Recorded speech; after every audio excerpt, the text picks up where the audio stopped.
I'm Chris Brown, and I'm a resident of Durham. I've been living there for about 3 years now, and before that I was living in Chapel Hill.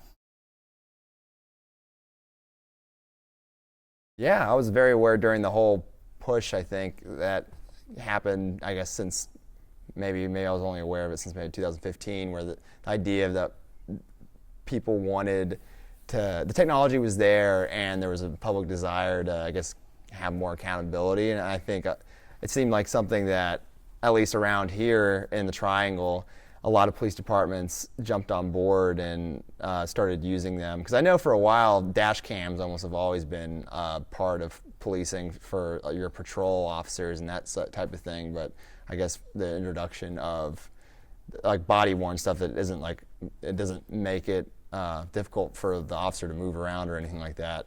I knew it became pretty popular.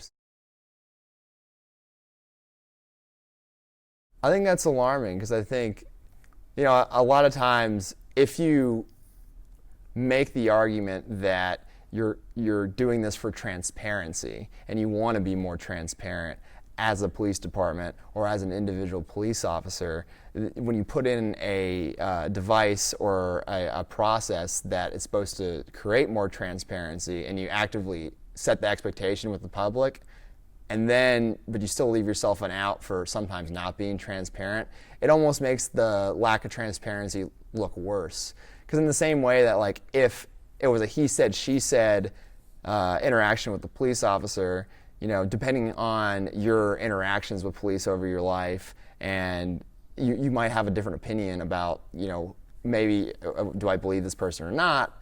But if, for example, someone approached me with saying, well, there was an interaction with this police officer where they were misusing force, and the police officer says he didn't, but he had his camera turned off. To me, that sounds like, well, what were you hiding?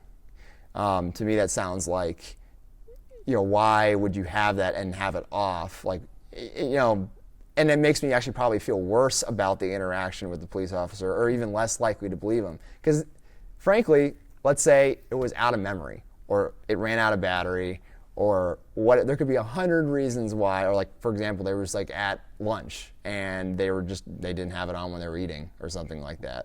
I totally understand how that could happen. And then if something horrible happened and they did the right thing and it wasn't recording, I still would be suspicious because of the expectations set by the idea of those cameras.